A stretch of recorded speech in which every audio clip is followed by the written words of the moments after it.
오후 2시 오늘의 핫 이슈만 골라서 살펴보는 시간입니다. 오늘은 김은배 전 서울경찰청 국제범죄수사팀장 이경민 변호사와 이야기 나눠보겠습니다. 안녕하십니까? 네, 안녕하십니까? 자, 오늘의 첫 이슈, 음주 뺑소니 혐의로 실형을 선고받고 복역 중인 가수 김호중 씨 소식입니다. 김 씨는 현재 크리스마스 성탄절 특사 심사를 받고 있는 상황인데요. 어제 난데없이 세종문화회관 무대에서 노래를 불렀다는 소문이 퍼졌습니다. 어떤 사연인지 화면으로 보시죠. 어제로 42회차를 맞은 세진음악회는 교정시설 수용자들이 음악 공연을 매개로 변화와 다짐을 나누는 그런 무대입니다. 그런데 일부 유튜버를 중심으로 어제 이 무대에서 합창 단원으로 참여한 김호중을 봤다는 주장이 제기된 건데요. 김 씨 측은 김호중이 무대에 올랐다는 것은 사실이 아니다. 합창 단원조차 아니다라며 공연장 근처에도 간 적이 없다고 밝혔습니다. 온라인에는 지금도 여전히 김 씨가 공연을 했다는 구체적인 내용과 함께 김호중이 수감 이후 처음으로 공식 무대를 가졌다는 글이 버젓이 돌아다니고 심지어 김호중이 다리를 절던 모습을 보니까 가슴이 아팠다라는 황당한 목격담 등이 댓글에 달려 있습니다. 이와는 별개로 경기도 여주의 소망교도소에 수감 중인 김 씨는 앞서 성탄절 특사 가석방 심사 대상자 명단에 포함이 된 것으로 알려지기도 했는데요. 가석방 여부는 아직 불투명한 상황입니다. 네, 지금 이런 일이 있었는데 김호중 씨 측에서도 이건 정말 사실 무근이다 이렇게 입장을 밝혔거든요. 그럼에도 이런 가짜 뉴스가 계속 돌아다니고 있는 것 같아요. 그렇습니다. 이게 아무래도 이제 김호중 씨가 이제 그동안 이제 소망교도소로 이감되고 나서 어쨌든 이제 우리가 이제 실형 선고를 받고 나서 계속해서 활동이 이제 없다 보니까 아무래도 이렇게 이제 세진음악회, 특히나 이제 법무부 산하의 이제 수용시설에 있는 그런 이제 수용인들이 이렇게 이제 음악회에서 음악을 통해서 갱생을 유도를 한다. 그랬기 때문에 김호중 씨가 여기서 이제 어느 정도 이제 공연을 하지 않았겠느냐. 이런 부분들이 특히나 이제 일부 유튜버를 통해 가지고 당시에 이제 김호중 씨가 노래를 몇 곡 부르는 것을 또 봤다. 그리고 이제 그 과정에서 또 이제 다리를 저는 모습까지 보니까 좀 그런 부분들이 마음이 아팠다. 이렇게 좀 구체적인 내용의 그런 이제 이야기가 오다 보니까 아무래도 조금 이제 이런 부분들이 실제 공연이 이루어지지 않았나. 조금 이렇게 좀 추측을 했었던 것 같습니다. 네, 오보를 어쩜 이렇게 구체적으로 썼을까 싶은데 현재 해당 기사는 홈페이지와 포털 등에서 찾아볼 수 없는 상태입니다. 만약 김호중 씨 측에서 문제를 삼는다고 하면 법적으로 좀 문제가 될 부분이 있을까요? 그렇습니다. 지금 이 뉴스를 보게 되면 사실상 가짜 뉴스로 판정이 되고 있습니다. 네. 김호중 씨 같은 경우에는 지금 소망교도소에서 지금 수감 생활을 하고 있는데 더군다나 소망음악회 그 합창단원도 아니라고 합니다. 그런데도 불구하고 저런 게 나오게 되면 저게 문제가 될 경우에는 명예훼손죄로도 가능은 한데 실제적으로 제가 보기에는 그 소속사에서 괜히 문제를 키우기 때문에 명예훼손죄로 고소까지는 하지 않을 것 같지만 일단은 저걸 확실하게 저런 거짓 뉴스를 차단하기 위해서는 명확하게 그 입장문을 내야 되겠죠. 어찌됐든 지금 김호중 가수는 지금 그 소망교도소에서 착실하게 수감 생활을 하고 있습니다. 네, 지금 김호중 씨 얘기 나온 김에 이것도 좀 짚어보겠습니다. 최근에 성탄절 가석방 심사 대상자에 올랐다라는 그 소식이 전해졌는데 이거 언제쯤 나옵니까? 결과는 사실 이제 그 가석방이 만약에 승인이 되면 그러면 이제 12월 24일 그 전후로 나오게 되는데 그 결과가 나오려면 아마 이제 조금 있으면 이제 아마 결과는 나올 것 같긴 합니다. 근데 사실 이제 가석방 심사 대상이 됐다는 것과 실제 가석방이 허가되는 것도 다르거든요. 이제 가석방 심사 대상이 된다는 거는 이제 유기징역형을 선고를 받고 나서 법상으로는 이제 3분의 1 이상을 복역을 했을 때, 그리고 이제 행영 성적이 어느 정도 양호하고 재범의 우려가 없다라고 하면 사실 가석방 심사 대상으로는 예비 심사 대상으로 올라가게 됩니다. 그래서 김호중 씨도 이제 예비 심사 대상으로 올라갔다라는 의미로 보시면 될 것 같고, 그렇다고 하더라도 이제 이 부분에 있어서는 가석방 심사위원회에서 이제 어느 정도 협의를 거치게 되거든요. 근데 이 과정에서 과연 이제 가석방이 이제 허가가 될 것인가 여부에 대해서는 사실은 조금 이제 의문이 있는 것이 아무래도 이제 제명 자체가 우리가 이제 뺑소니 후 도주 그런 부분이 있다 보니까 이런 부분들에 있어서 이제 좀 가석방에서 이제 허가를 해줄 만한 그런 죄질인지 여부도 중요하고요. 그리고 이제 계속해서 이런 부분들이 이제 허가가 났을 때는 또 이제 국민의 여론들도 또 이제 고려를 하지 않을 수 없다 보니까 아마 조심스럽지만 가석방 심사 대상으로 올랐지만 승인이 될지 여부에 대해서는 조금 이제 회의적인 시각이 좀 많은 것 같다. 그래서 이후에 이제 가석방이 나중에 된다 하더라도 조금 더 형기가 채워지고 나서 그 다음에 이제 승인 여부가 조금 결정되지 않을까. 그래서 이번 성탄절 특사는 조금 어렵지 않을까 좀 이렇게 추측이 됩니다. 자, 일단은 가석방 예비 심사 대상에 오른 거기 때문에 결과는 조금 더 지켜봐야 된다라는 말씀해 주셨습니다.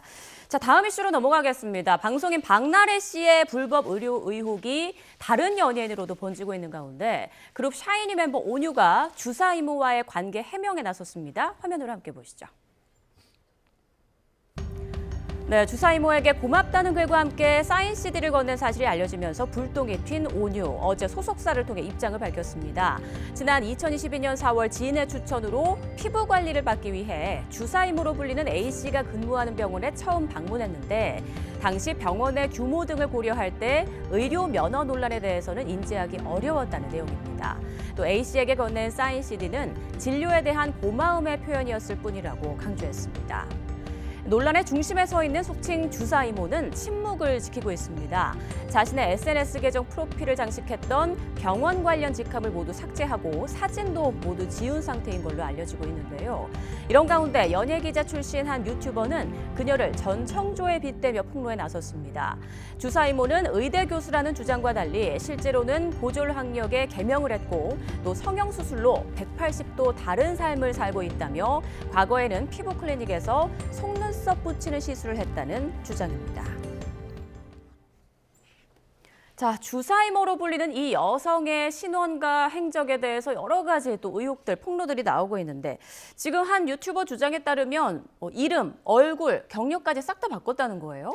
그렇게 주장하고 있는데 이거는 확인이 되지는 않았습니다. 맞습니다. 그런데 그 주사 이모, 링거 이모 이런 거는 제가 현직에 있을 때에도 사건을 했었거든요. 예. 그러니까 주사 이모라는 거는 사실은 무면허 의료업자들이 개인 방문을 해가지고 주사를 놓는 것이거든요. 근데 그분들이 전직을 보게 되면 미용 출신이라든지 아니면 전직 간호사, 조무사 출신들이 사실은 집을 그만두고 나서 방문하면서 놔주는 것인데 아마 주사 이모도 그럴 가능성이 매우 높은 거로 보고 있는데 어찌됐든 전청조라고 보기는 뭐하지만 일단은 의료인이 아니기 때문에 불법이지 않습니까? 그렇기 때문에 아마 저 주사 이모를 철저하게 수사를 하게 되면은 물론 박나래 씨뿐만 아니라 온유 씨 여러 사람들이 관련됐다고 저는 생각을 합니다. 왜냐하면 저 주사 이모가 한두 사람만 상대하는 게 아니지 않습니까? 그렇죠. 그리고 약도 알다시피 대류 처방한다든지 불법으로 구매할 가능성이 매우 높기 때문에 더 추가로 말하면은 혹시 향정신성 의약품이라 아실지 모르겠어요. 이런 약품은 사실은 의사 처방 없이 쓰게 되면은 이건 의료법이 아니고 네. 마약류 관리에 관한 법률, 마약 제약자가 되기 때문에 상당히 이게 조심스럽거든요. 어찌됐든 저 주사 이모에 대해서는 경찰에서 이제 고소가 들어갔기 때문에 철저하게 수사하게 되면 실제적으로 그 주사 이모한테 상대적으로 의료법을 받아붙는 분들 그리고 그 사용했던 약물까지도 밝혀낼 거라고 생각이 듭니다. 네, 지금 사건이 일파만파 커지는 것 커질 같은데 가능성이 매우 높아지죠. 그 박나래 씨 등을 포함해서 그러니까 이 주사 이모가 진짜 면허가 있었는지 없었는지를 사전에 알았냐가 좀 핵심이 될 것 같거든요. 어떻게 보세요? 근데 이제 박나래 씨가 이제 시술을 받았다, 그러니까 치료를 받았다라고 했을 때 그게 이제 어느 정도 기간 동안 이루어졌는지도 중요할 것 같고요. 그리고 박나래 씨가 또 그런 이야기를 했었습니다. 전 매니저한테 의사가 아닌 것 같은데 또 의사처럼 뭐 어쨌든 그렇게 느껴지기도 한다. 이런 이야기도 이제 했었다라고 하는 걸 봤을 때는 본인도 시술을 받는 과정에서 이게 조금 이제 의사가 아닐 수도 있겠다라는 점을 미필적으로나마 인식했다라고 볼 수 있는 자료로도 볼 수가 있고요. 네. 그리고 정말로 이제 그 의사라고 이제 믿었을 것 같으면 사실은 이제 본인이 그 상대방의 이런 이제 뭐 의료 면허라든지 뭐 그런 부분들을 눈으로 이제 확인할 만한 객관적인 증거 자료가 있었다라는 부분이 나중에 이제 수사기관에서 조사를 받을 때 그런 게 이제 본인도 이제 해명을 해야만 그래야만 내가 이제 믿었다라는 부분이 조금 이게 뭔가 이제 납득이 될 수 있는 해명이 될 것 같고 만약 그런 정도로 이제 제시를 못한다라고 하고 그냥 내가 이제 믿었습니다 그렇게 이제 그냥 진술로만 하게 된다라고 한다면 사실 그 부분은 조금 이제 이 그동안의 이런 시술 과정 그다음 연도를 기준으로 해서 봤을 때는 믿었을 수 있다 이렇게 좀 볼만한 사정이 부족하다라고 볼 여지도 있거든요. 네. 그래서 이런 부분들에 있어서는 앞으로 이제 뭐 수사 과정에서 어떤 자료를 이제 확인을 했기 때문에 당시 정말로 이제 의사라고 믿었던 건지 그런 부분들에 대해서 박나래 씨 측에서 면밀하게 조금 입증을 할 필요가 있지 않을까 이렇게 생각이 됩니다. 네, 박나래 씨는 최근 별다른 입장을 밝히지 않고 있는 그런 상황인데 전 매니저 측에서 여러 폭로와 주장을 이어가고 있습니다. 박나래 씨가 앞서서 그 오해를 풀었다라는 내용의 입장문을 밝힌 데 대해서 전 매니저 측에서는 합의나 사과가 없었다라고 주장을 했죠. 그리고 더불어서 당시 박나래 씨가 술에 취한 상태에서 이제 노래방을 가자 뭐 이런 얘기를 했다고 또 주장을 하고 있거든요. 근데 이거는 전 매니저의 일방적인 주장이긴 한데요. 8일 새벽 3시쯤에 아마 연락이 온 것 같습니다. 전 매니저한테 합의하자고 해서 갔더니 그 현재 매니저 박나래 씨 지인 그리고 이 전 매니저 4명이서 얘기를 한 것 같아요. 3시간 동안 얘기를 했었는데 실질적으로 합의 내용보다는 뭐 다시 일해달라 뭐 도와달라 그러면서 얘기를 하는데 노래방을 가자는 건 참 이해가 안 가는데 아마 술을 취해서 그런 것 같은데 아무튼 3시간 동안 합의가 안 돼가지고 6시쯤에 집에 왔었는데 그날 발표를 한 거예요. 서로가 오해를 풀고 불신을 풀었다. 그러면서 자기가 뭐 불찰을 있지만은 잘 지낼 것이다. 이렇게 했기 때문에 이 전 매니저 입장에서는 합의한 사실이 없는데 했다 그러니까 아마 합의서를 보낸 것 같습니다. 변호사를 통해서. 그런데 그 합의서 내용을 박나래 씨가 온도차가 있다면서 합의를 안 했던 거예요. 네. 네. 자, 관련 얘기 잠시 뒤에 더 들어보도록 하고요. 자, 계속해서 앞서 우리가 박나래 씨에 대한 의혹에 대해서 얘기를 해보고 있었는데 전 매니저 측에서 여러 가지 주장을 하고 있지 않습니까? 그 내용 중에 하나가 박나래 씨가 대인기피증이나 공황장애 등을 호소하면서 좀 감정에 호소하는 그런 말을 했다라는 거예요. 그렇습니다. 이 이야기가 나온 게 그 자택에 갔을 때 예. 그때 당시에 이제 뭐 합의나 사과 이야기를 할 줄 알고 전 매니저 측이 갔는데 그럼에도 불구하고 이제 술을 마신 상태였고요. 그리고 이제 뭐 노래방에 가자 이런 이야기를 하면서 3시간 동안 대화를 하면서 정작 이제 합의서나 사과문은 뭐 작성이 되질 않았습니다. 근데 그 상태에서 이제 돌아왔는데 오전에 박나래 씨 측에서 이게 이제 전 매니저와 대면해서 오해를 풀었다라고 입장문을 냈거든요. 네. 예. 그래서 입장문을 내고 이제 매니저 측에서도 아니 이게 사과나 합의가 없었는데 이런 입장문이 먼저 나가니까 이 부분도 거짓이다라고 하면서 합의서를 이제 그 사과와 함께 이제 또 합의서를 작성하지 이제 변호인 측을 통해서 이제 박나래 씨에게 보냈다라고 합니다. 근데 박나래 씨 측에서는 그 이제 합의서 초안을 받아보고 나서는 여기에 대해서 응할 수 없다라고 하면서 나왔던 말이 아 내가 지금 공황장애도 있고 대인기피증도 있는 상태다 뭐 이런 식으로 이제 그 본인이 그 입장을 이야기를 하면서 이 합의를 할 수 없다라는 식으로 이야기를 했다라고 하거든요.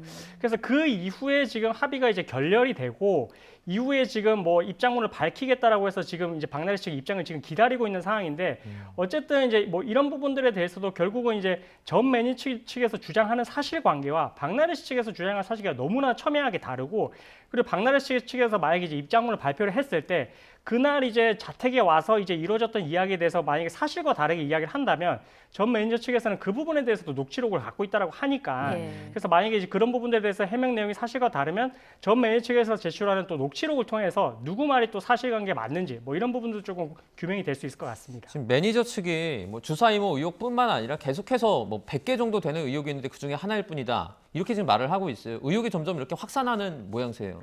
이 문제가 뭐냐면 사실상 매니저는 그 박나래 씨랑 같이 밀착돼 있지 않습니까? 네. 그러니까 사생활 하나하나 무슨 공중도덕부터 해가지고 법률적인 문제도 매니저는 알고 있거든요. 보통 그런 걸 진짜 발표를 안 하고 숨겨주는데 사이가 벌어지니까 이걸 이제 내놓는데 100개 중에 하나라고 했지 않습니까? 네. 최근에 보면은 남자친구의 횡령 문제라든지 네. 그런 문제 나오지 않습니까? 그러니까 저 매니저는 아까 변호사님이 얘기를 했지만 저 매니저는 박나래 씨랑 그 사건이 됐을 때는 아마 녹취라든지 증거를 갖고 있으면서 박나래 씨가 어떤 내용을 하면은 대응을 하면 그 대응에 맞서가지고 자기가 갖고 있던 비밀을 하나씩 풀기 때문에 사실은 첩첩산중인 것이죠. 사실 박나래 씨가 저 매니저하고 대응해서 소송하게 되면은 굉장히 피해를 볼 거예요. 그렇기 때문에 미리 합의를 해야 되는데 안 하고 있으니까 계속 길어지는 것인데 아마 저렇게 서로가 소송전을 하다가 중간에 제 생각에는 예. 합의를 하지 않을까.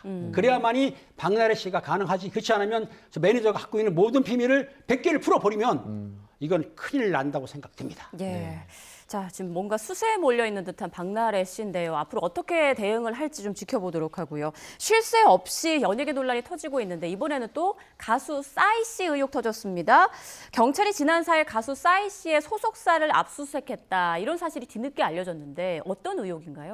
그러니까 이제 2022년부터 이제 싸이 씨가 수면제를 복용을 하는데 그 부분에 있어가지고 이제 결국은 이제 뭐 대리 처방을 받아서 대리 수령을 한 게 아니냐, 매니저를 통해서 대리 수령을 한 게 아니냐 이런 의혹이 있는 것이고 예. 지금 싸이 씨 측에서는 대리 수령에 대해서는 인정을 하고 그것은 이제 본인들의 과오가 맞다라고 하면서 대신 대리 처방은 아니다라고 주장을 지금 하고 있는 상태거든요. 그래서 지금 상태의 제명은 지금 의료법 위반이긴 한데 일단은 그 압수수색에 들어갔다라는 말은 수사기관에서도 강제 수사에 착수를 했다라고 생각을 하시면 됩니다. 그래서 이제 싸이 씨 소속사의 사무실에 지금 압수수색을 갔고 그리고 이제 차량도 이제 압수수색을 했고 동시에 싸이 씨의 휴대폰도 지금 포렌식을 들어갔다라고 하거든요. 그렇기 때문에 뭐 조만간 이런 부분들에 대한 이제 증거가 이제 명백하게 드러난다라고 하면 아마 조만간 이제 사이씨도 소환을 해서 이 사실관계에 대해서 확인을 해볼 것 같고요. 그래서 지금 이제 문제되는 뭐 의료법 위반에만 한정을 할 것인지, 아니면 수면제이기 때문에 뭐 마약류 관리법 위반으로 가서 좀 더 이제 혐의 여부에 대해서 확인을 해볼 것인지, 뭐 이런 부분들에 대해서는 일단은 수사가 지금 이제 진행되고 있는 상황이라서 앞으로의 그 드러나는 부분을 통해 가지고 조금 더 이제 명확해질 것 같습니다. 네, 그 대리 수령은 했지만 대리 처방은 아니다. 그런데 그 대리 처방 받은 게 아니면 사실 직접 가서 받아도 되는 거 아닙니까? 이게 뭐 시간적인 문제라는 겁니까? 왜 이런 일이 발생합니까? 그러니까 조금 조심스럽긴 한데 사일 씨가 이제 뭐 공연을 하고 이렇게 이제 시간적으로 뭔가 이제 병원까지 가서 처방전을 받아서 이제 약을 수령을 하기에는 물리적으로 좀 불가능하기 때문에 아마 이제 그 부분에 대해서만 본인이 진료를 받은 건 맞고 대신 처방전은 나왔는데 그 약만 이제 대신해서 이제 매니저가 수령을 해왔다. 이런 이제 주장을 나타내기는 하는데 사실 그게 저도 선뜻 좀 납득이 되진 않거든요. 그쵸. 왜냐하면 이제 처방을 직접 받았다라고 하면 그 처방전을 내가 직접 받았으니까 그걸 토대로 그냥 약국 가서 이제 약을 수령을 하면 되는 것인데 처방은 처방대로, 진료는 진료대로 받았는데 약 수령은 또 이제 매니저가 따로 받았다라고 하는 게 조금 납득이 되지 않는 부분도 있는데 어쨌든 만약에 대리 수령이라고 하면 예외적으로 또 가능한 경우가 있긴 있습니다. 뭐 예외적으로 어느 경우가 가능하냐면 정말로 이제 거동이 불편한 경우, 그리고 이제 오랫동안 이 동일한 병명으로 진료를 받아왔고, 그래서 그 부분에 있어서 환자의 가족, 그러니까 직계 존속이나 비속 같은 경우에는 이제 가서 대리 수령을 할 수가 있는데, 예. 근데 매니저가 과연 이 가족일지, 이런 부분에 대해서도 이제 사실관계 좀 확인될 필요성이 있어가지고, 그래서 일단은 뭐 사이스 측에서 이제 대리 수령에 대해서만 인정을 하기 때문에 정말 대리 처방이 있었는지 대리 수령이 맞는지 여부에 대해서는 조금 더 지켜봐야 될 것 같습니다. 네, 일단 뭐 경찰이 압수수색까지 나섰다고 하니까 앞으로의 상황을 드러나는 부분을 좀 지켜보겠습니다. 자, 다음은 서울의 한 백화점에서 있었던 일인데요. 백화점 보안요원이 노동조합 조끼를 입었다는 이유로 한 남성을 제지해서 논란이 되고 있습니다. 화면 함께 보시죠. 조끼 입었다는 이유로 이런 취급을 받아야 되겠어요? 공공장소의 에티켓이라는 게 우리 공공장소에 이런 거 다 다녀요. 청와대 앞에도 다니고 어디도 다니고 다 다녀요. 공공장소라는 게. 그러니까 결국 백화점이 정한 기준이라는 건데 그 기준이 노동자를 혐오한다는 거예요. 네, 지금 보신 상황 바로 금속노조 조합원들이 인근에서 집회에 참석한 뒤 식사를 하기 위해 백화점 식당가를 찾았다가 이런 복장으로는 출입할 수 없다라는 보안요원의 제지를 받은 건데요. 노조 조끼를 입은 남성은 노동자 혐오라고 주장하고 있고 백화점 보안요원은 백화점은 사유지인 만큼 내부 규정을 지켜야 한다는 취지로 실랑이를 벌인 겁니다. 해당 영상은 현재 조회수 500만 회를 넘긴 가운데 갑론을박이 이어지고 있는데요. 노조 조끼를 입는다고 에티켓에 어긋난다는 게 말이 되나라며 이해하기 힘들다는 반응이 많았고요. 주변에서 불편해하면 제지할 수 있지, 그냥 벗으면 되는 거 아닌가 이런 의견도 일부 있었습니다. 논란이 확산하자 롯데백화점 측이 입장을 밝혔는데요. 당사는 출입 고객의 복장과 관련해서 별도의 규정을 두지 않고 있지만 현장 안전요원이 주변의 불편한 분위기를 감지하고 탈의 요청을 드린 거라며 불편을 느끼셨을 고객에게 연락해서 사과를 드렸고 직접 만나 다시 한번 사과할 예정이라고 밝혔습니다. 이에 해당 고객은 롯데 측과 통화한 적 없다며 롯데 측이 당시 식사 자리에 없던 노조 관계자에게 전화를 한 것 같다고 반박했습니다. 자, 지금 보신 이 영상 SNS에서 지금 뭐 수백만 회 조회수를 올리면서 계속 논쟁거리가 되고 있습니다. 백화점 내 식당가에서 노조 조끼를 입었다는 이유만으로 제지를 받았어요. 그런데 이 여기에 불쾌감을 느꼈다면 법적으로 대응할 방법이 있습니까? 법적으로 대응하기 쉽지 않고 보이는데 왜냐하면 사실상 식당에 가는데 어떤 복장을 하든 관계는 없습니다. 단지 식당에 가는데 아마 수영복 입고 가면 안 되겠죠. 네. 그런데 식당에 가면서 아마 군인은 군인복, 경찰은 경찰 복장, 소방관은 소방 복장 입었다고 그걸 벗어나가지는 않거든요. 단지 처음에 제가 알기로는 11명 정도가 갔는데 모자하고 그 노조 조끼를 입었는데 두 개를 벗으라고 하니까 모자는 벗었지만 조끼를 안 벗은 것 같아요. 그런데 이제 그 문제는 뭐냐면 보안요원이 막 혹시라도 그 주변에 있던 식사하시는 분들이 나 불편해 라고 민원을 냈다든지 그렇게 클레임을 걸었을 경우에는 혹시 가서 요청할지 모르지만 아마 제가 알기로는 그런 사실은 없는 것이기 때문에 아마 이 엘백화점에서는 제가 보기에는 노조에 대한 약간 그 부당한 뭐라 그럴까 좀 선입감이 있지 않았나 생각 들기 때문에 한 건데 저게 지금 사실은 식당에서 나가라 말아 하는 거는 개인이 하기 때문에 밥을 안 준다 하고 나가라 하더라도 처벌하기는 힘들죠. 사실은. 그렇다 하더라도 저게 노조에 관계된 걸 가지고 저렇게 했다고 한다면은 다른 문제로는 그럴 수는 있겠지만 실제적으로 식사하는 거 문제에 대해서만큼은 그걸 법적으로 다투기는 쉽지가 않아 보이는데 그 변호사님 생각 어떠신가 네, 저도 모르겠어요. 궁금하네요, 변호사님. 그러니까 이게 유사한 사례가 물론 이제 백화점은 아닌데 이렇게 이제 금속노조 조끼를 입고 법원에 이제 출입을 해서 법원 민원실에서 이제 판결문을 열람을 하려고 했었던 그 사례가 있었습니다. 그때 당시에도 이제 제지를 당해가지고 이런 부분들에 대해서 이제 아마 헌법소원인지 아니면 뭐 국가인권위원회를 통해서 이제 좀 문제 제기를 있었던 것 같은데 그때 당시에 결론이 나기를 이 법원에 대한 그 출입 목적이 그 확실한 경우, 그러니까 이제 지금 같은 경우에는 이제 집회나 시위를 하러 간 게 아니라 판결문을 그때는 이제 열람을 하러 갔던 거거든요. 예. 그리고 이제 집회나 시위를 하지도 않았고 그렇다라고 할 것 같으면 이 출입을 제지할 근거가 없고 헌법 10조의 행동의 자유를 침해를 했다라고 판단을 그때 했었습니다. 그 연장선상에서 보면 여기 자체도 이제 뭐 이제 공공기관도 아니고 어떻게 보면 이제 뭐 누구나 조금 출입을 할 수 있는 그런 장소이고 특히나 지금 이제 금속노조 지금 그때 당시 사무장이나 아니면 조합원들이 가서 식사만 했단 말입니다. 그러면은 이제 식사를 하는 부분에 있어서는 사실 이제 조끼를 입고 있다라고 할지라도 그게 이제 뭐 집회를 한다든지 그런 연장선상으로 뭔가 행동을 한 것은 아니거든요. 네. 그런 측면에서 봤을 때는 이렇게 제지할 수 있는 이제 법적 근거라든지 뭐 이런 부분들이 만약에 제지를 했다라고 할 것 같으면 어떻게 보면 헌법상의 기본권을 침해를 한다라고 볼 수가 있고 예. 나아가서 뭐 인권을 침해할 소지도 있어 보여가지고 이런 부분들에 있어서 조금 백화점 측에서 좀 과한 조치이지 않았나 좀 예. 그렇게 생각이 되는 부분입니다. 네, 백화점이 이제 고개를 숙이기는 했는데 이제 그 이후에 고객의 복장 관련해서 별도 규정이나 지침 같은 건 없다 이렇게 밝혔거든요. 어쨌든 자신들이 좀 잘못했다 인정을 하는 분위기죠. 그렇습니다. 그 조치 취한 게 대해서는 물론 그 보안 요원이 자기 임무를 했지만은 그 옷 가지고 그 식사에서 그분한테 조끼를 벗어라 마라 요건 아닌 것 같으니까 그렇다 하더라도 식당 같은 경우에 과도한 옷차림은 좀 자제해야 되죠. 제가 만약 식당에 가가지고 네. 조끼를 벗고 상의를 벗고 알몸을 내놓으면 되겠습니까? 요 정도는 안 되겠지만 일반적으로 옷에 붙어 있는 글씨라든지 노조인 아까 말씀드린 대로 복장으로 신분을 나타내시는 거 가지고 아까 뭐 시인 아니니까 식사하는 거 대해서는 롯데백화점이라 하더라도 그런 조치는 취하는 거는 잘못된 것이고 아마 그런 규정이 없다고 하니까 아마 제가 보기에는 보안 요원이 미리 선제적으로 한 것인데 그게 결론적으로 언론에 나오고 이렇게 좀 문제가 됐기 때문에 앞으로는 저런 일이 없을 거라고 생각이 듭니다. 네, 네. 백화점 측에서는 앞으로 뭐 이런 사안들이 재발되지 않도록 좀 더 규정을 보완하겠다 이런 말도 한 것으로 알려지고 있습니다. 자, 이번에 다음 이슈로 넘어가겠습니다. 윤영호 전 통일교 사계본부장이 지목한 여야 정치인 가운데 일부는 과거 통일교 행사에 참석한 의혹 불거졌는데요. 화면으로 정리해 보겠습니다.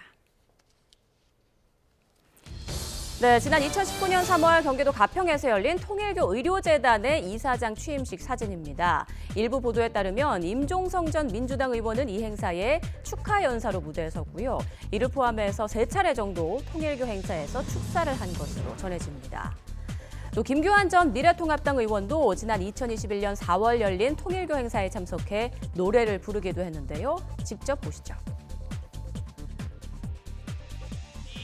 때가 아니더냐 배 띄워라 배 띄워라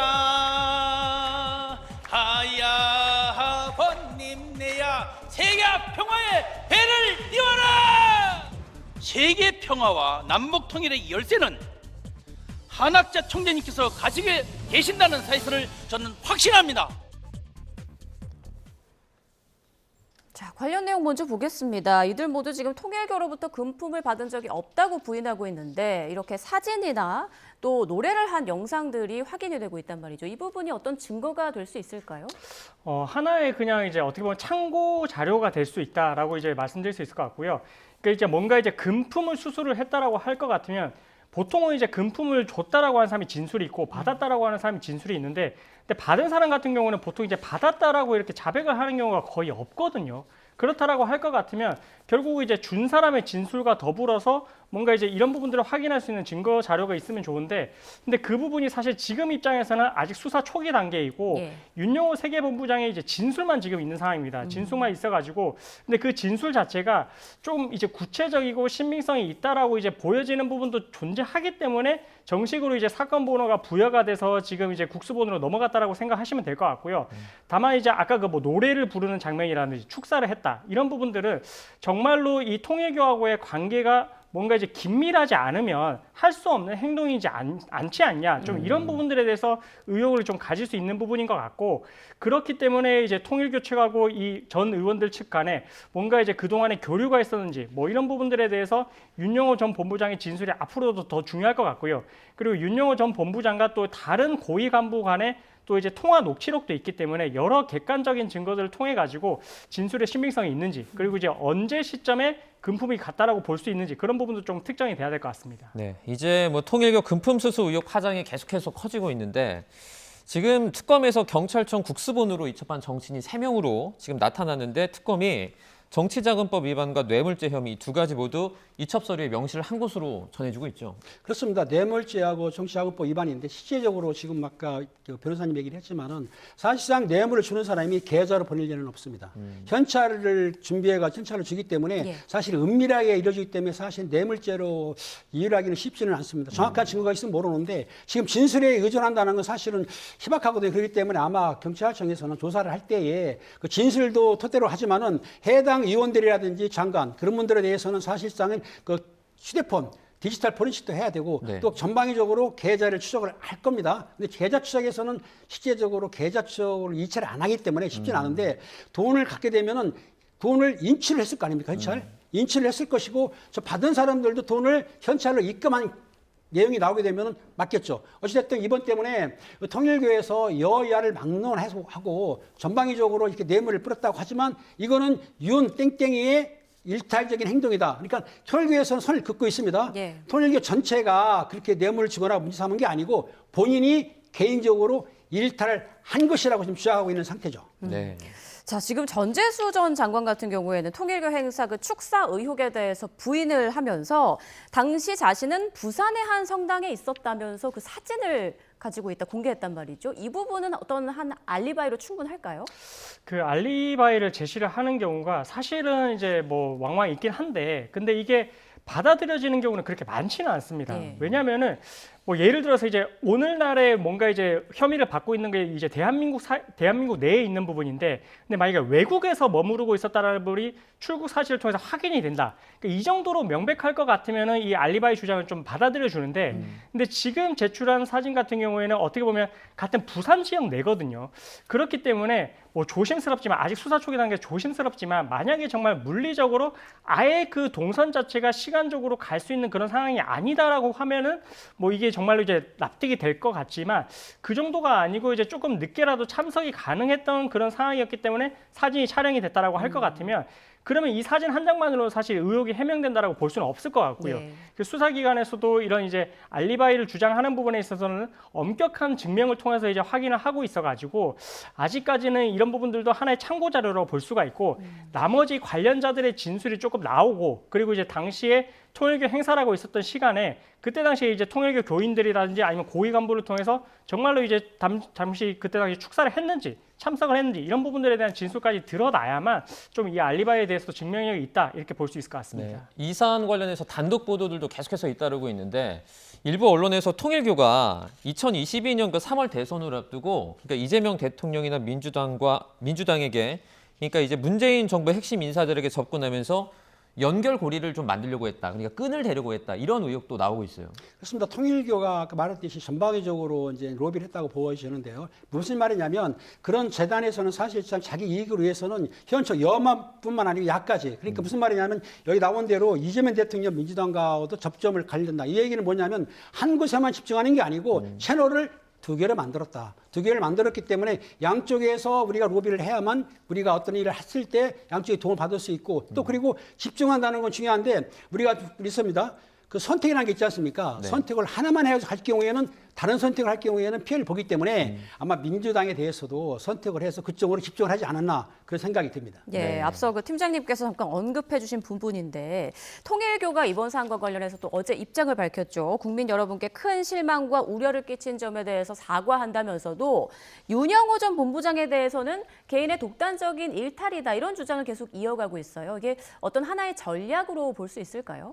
그렇죠. 이게 윤영호 전 본부장의 진술이 너무나 명확하고 확실하고 진술의 일관성이 있으면 사실 이 진술로 인해서 다치는 사람은 윤영호 본부장도 다치게 되지만 통일교회 한학자 총재도 여기에 대해서 책임을 피하기는 어렵습니다. 그래서 지금 구속되어 있는 상태인데 그래서 이 부분에 대해서 이제 혐의를 받는 부분, 특히나 이제 뭐 정치 자금이라든지 뇌물 같은 경우에는 준 사람도 처벌의 대상이 되기 때문에 그래서 이 부분에 있어서는 결국 이제 윤영호 전 세계본부장이 본인에 대한 일탈일 뿐이지 통일교는 여기에 무관하다, 선 긋는 그런 이제 모양새로 나아가고 있거든요. 근데 그 진술의 신빙성을 따질 때는 윤영호 전 본부장 같은 경우에도 사실 이제 특검에 이제 적극적으로 협조를 하려고 했고 이 진술이 나오게 된 배경도 본인이 이런 부분들에 대한 처벌을 감내하면서까지도 진술을 했다라고 볼 수 있는 부분이거든요. 왜냐하면 준 사람이 그렇게 진술하고 있기 때문에 그렇다라고 할 것 같으면 자신의 처벌을 감수를 하면서도 이런 불이익이 있는 부분에 대해서 진술을 하는 사람의 신빙성이 보통은 더 높다라고 수당에서 볼 수 있는 부분이라서 뭐 이후에 좀 이 통일교 측에서도 어떻게 해명을 하는지까지는 봐야 되겠지만 일단은 그런 진술 자체도 이제 계속해서 이제 쏟아져 나오고 언론 보도를 통해서 나오다 보니까 아마 통일교 측에서도 이 부분에 있어서는 적극적으로 이제 윤영호 본부장이 개인의 일탈일 뿐이지 통일교와는 관련이 없다라고 해야만 통일교 측에서도 법적 책임을 좀 피할 수 있다 이런 전략이 있는 걸로 보여져서 아마 그렇기 때문에 이렇게 이제 본인들하고 관련이 없다라고 이제 그런 입장문을 내는 것 같고 특히나 오늘 조간에서도 이제 모든 뭐 신문제의 그런 입장문을 발표를 했다라고 하는 것 같거든요. 그래서 앞으로의 이런 법정 대응 전략도 이런 취지로 비슷하게 이렇게 아마 방어 전략을 구축을 하지 않을까 그렇게 생각이 되는 부분입니다. 그 선긋기라는 게 어쨌든 꼬리 자르기 말하는 거잖아요. 그렇습니다. 그러면 어쨌든 윤 전 본부장 입장에서는 지금 뭐 폭탄 발언 같은 걸 들고 나올 수도 있지 않습니까? 그렇습니다. 그래서 이제 윤 전 본부장이 최후 진술을 할 때 그때 당시에 이제 민주당 측 인사에 대해서도 이름을 거론할까 싶어가지고 더 이제 그때 이목이 집중됐던 부분이 있거든요. 그래서 이제 윤 전 본부장 같은 경우에는 일단은 지금 뭐 경찰에서 이제 조사를 지금 이첩을 받아서 하고 있다라고 하니까 아마 경찰 내에서 본인의 진술을 조금 더 이제 신빙성을 유무를 더욱 높이는 쪽으로 할 것 같고요. 근데 이제 이것이 만약에 뭐 통일교 측에서 계속해서 이제 언론을 통해서 뭔가 이제 더 방어 전략을 구축을 하고 꼬리 자르기 모양으로 계속 간다라고 할 것 같으면 그 이후에는 윤영호 전 본부장 입장에서도 아마 이 진술 자체를 또 이제 뭐 언론을 통해서도 할 수 있는 부분이고요. 그래서 앞으로의 수사 대응 방향에 따라서 뭐 윤영호 본부장이 어떻게 대응할지는 조금 달라질 수 있는 부분이기 때문에 조금 지켜봐야 될 것 같습니다. 네, 팀장님께도 관련 질문 드릴게요. 경찰에서 윤영호 전 본부장에 대해서 뭐 3시간 정도 접견 조사를 했다, 뭐 이런 내용이 들리고 있는데 윤영호 씨가 경찰에서 또 폭로를 이어갈 가능성이 있다고 보십니까? 가능성은 없지 않아 있는데요. 중요한 거는 저 윤영화 씨 같은 경우에는 사실은 종교인입니다. 그러니까 일반인하고 틀릴 거예요. 그러니까 무슨 말이냐면 통일교회 간부 정도를 지냈다고 한다면 종교적으로 그 한 총재한테는 충성심이 매우 강한 사람이다. 그렇기 때문에 지금은 저렇게 진술을 하지만은 진술에 뒷받침된 증거가 없다고 한다면은 경찰에서도 진술만 가지고는 사실은 유력 인사들을 입건하거나 조사하기가 매우 힘든 상황이죠. 사실은. 그러다 보니 저 진술이 정확성을 좀 떨어지는 것이고 보고 제가 보니 그렇습니다. 예. 증거가 없다면. 그런데 아까 그 변호사님 얘기한 대로 다른 사안이 생겨가지고 본인이 신병이 변화를 일으켜서 더 정확하게 진술을 하면서 아까 말했듯이 녹취록 같은 경우 또 그리고 그 증거가 있다고 한다면 그걸 들이대면은 경찰에서는 속도가 붙고 그러다 보면은 아마 여야의 유력 정치인들이 하나큰 그 공개의 정확도로 생각되기 때문에 경찰에서는 정확하고 신속하게 조사를 할 것으로 보입니다. 네. 자, 아직 뭐 수사 초기 단계이기 때문에요. 앞으로 밝혀지는 내용들은 계속 두고 봐야 될 것 같고요. 마지막 이슈 가보겠습니다. 그 자동차 범퍼에 고라니가 낀 줄 모르고 주차장까지 온 차량 사진이 화제가 되고 있는데요. 직접 보시죠. 네, 최근 인터넷 커뮤니티에 올라온 사진입니다. 저희가 지금 블러 처리를, 모자이크 처리를 해놓고 있는데요. 차량 범퍼 밑에 죽은 고라니가 처참하게 끼어 있습니다. 글쓴이는 고라니를 친 운전자가 범퍼에 낀 줄도 모른 채 지하 주차장에 들어온 상황이라고 설명했는데요. 동물이 아니고 사람이었다면 어땠을지 생각만 해도 아찔하죠. 누리꾼들은 충격음이 들렸을 텐데 맨정신에 이걸 몰랐다는 게 말이 안 된다 이렇게 놀라워했고요. 모를 수도 있다며 차주의 입장에 공감하는 사람도 일부 있었습니다. 자, 승용차 운전자가 범퍼에 고라니 사체를 매달고 지하 주차장까지 왔다. 이게 우리나라에서 있었던 일이라고 하네요. 그렇습니다. 저도 이제 저 사진 보고 좀 충격이었는데 예. 이게 운전자가 정말 이제 모를 수가 있었나 이렇게 생각되는 대목이기도 하거든요. 네. 특히나 이제 고라니가 크기가 이제 뭐 작지도 않고 이 충격이 좀 상당했을 걸로 추정이 되는데, 근데 뭐 일부에서는 또 의견이 있기를 뭐 범퍼 사이에 또 끼게 되면 네. 그러면 또 충격이 또 이제 분산이 돼서 뭐 모를 수도 있다, 아, 뭐 그래요? 이런 의견도 있어가지고 좀 조심스럽긴 하지만 어쨌든 이제 운전자 입장에서는 정말 몰랐기 때문에 지하 주차장까지 저렇게 이제 사체가 있는 상태에서 들어오지 않았나. 좀 그래서 이런 부분들은 조금 이제 의문인데 이전에도 또 있었다라고 하긴 하더라고요. 예, 그래서 조금 저도 놀랍긴 했습니다. 그 사실 개인적으로는 저희 뭐 운전하다가 병뚜껑만 밟아도 대충 알잖아요. 그런데 이런 일이 발생을 하니까 이제 누리꾼들 사이에서는 사실 뭐 그 어떤 입장에서는 절대 알 수 없다, 아니면 그 알 수밖에 없다. 근데 어떤 입장에서는 실제로 모를 수도 있다, 이런 어떤 주장도 나오고 있는 것 같아요. 저 주장을 들어보면 사실상 저 차량에 고라니가 꼈다는 얘기는 실제적으로 고라니가 매우 작은 것이죠. 그러니까 육안이 안 보이고 차가 가는데 중간에 뛰어들었기 때문에 살짝 부딪히면 모를 수도 있습니다. 그런데 알았으면은 고라니 자체를 처벌했겠죠. 근데 그걸 모르고 주차장까지 들어왔다고 한다면 저 차량이 시내를 다닌 것 같지는 않고 예. 시골이나 야외를 다녔다가 아마 살짝 받았는데 낀 상황이기 때문에 모르고 올 수 그런 것이지 알면서 주차장에 온 거는 아니라고 생각이 듭니다. 제가 보기에는. 예, 우리나라에서 저렇게 고라니를 치는 사고가 종종 발생하나요? 어떻습니까? 가끔 발생을 하기도 하고요. 고라니뿐만 아니라 사슴이라든지 아니면은 일반 그 그런 고양이 치는 사고가 나는데 저렇게 사고가 난다 하더라도 실제적으로는 단독 사고이기 때문에 자차 보험 드는 사람들은 저 범퍼가 깨졌다 하더라도 네. 자차 보험을 해결해줘요. 근데 면책금을 내야 됩니다. 저는 30만 원인데 우리 앵커님 얼마입니까? 면책금이? 저도 모르겠습니다. 30만 원. 그래요? 예. 좀 몰리세요. 어떻든 간에 중요한 거는 면책금을 내면은 사고를 났다 하더라도 저 뭐 처벌 근데 이건 있어요. 한 200만 원 넘어가게 되면 네. 할증이 붙습니다. 아. 할증이 붙기 때문에 아마 제 생각에는 저 정도 사고면 크게 문제가 안 되는 것 같습니다. 근데 지금 자차 말씀해 주셨는데 사실 운전자 입장에서 좀 억울할 수 있잖아요. 그 면책금 내는 거 말고 다른 방법은 없습니까? 근데 이게 좀 조심스러운데 이 고라니와 같은 이 동물을 이렇게 운전하다가 치게 되면 사실 좀 자연재해와 비슷하게 봐주긴 합니다. 그래서 이제 보험 약관 같은 경우에 이렇게 이제 동물하고 이렇게 충돌이 됐을 때는 이렇게 이제 뭐 보험료가 할증이 되지 않는 그런 이제 약관도 있긴 하거든요. 예. 그래서 아마 대부분이 뭐 자차 보험도 가입돼 있고 종합보험도 가입해 있는데 아마 이제 이런 부분들은 자연재해와 유사하게 취급이 되기 때문에 아마 할증은 조금 되지는 않을 것 같고요. 그래서 만약에 다른 사람들도 이제 보험마다 약관이 다르니까 그런 부분 조금 꼼꼼히 확인하셔가지고 이 사고를 보셨다시피 예전에도 이런 경우들이 있었다 보니까 좀 이런 부분들은 약관 챙기셔가지고 뭐 이번 참에 뭐 가입을 하시는 것도 하나의 방법이 될 것 같습니다. 네, 네. 만약에 다른 입주민들이 고라니가 낀 저 모습을 봤으면 많이 놀랐을 것 같다, 이런 생각도 드네요. 네, 오늘 이슈는 여기까지 다뤄보겠습니다. 지금까지 김은배 전 서울경찰청 국제범죄수사팀장, 이경민 변호사와 함께했습니다. 고맙습니다. 고맙습니다. 감사합니다.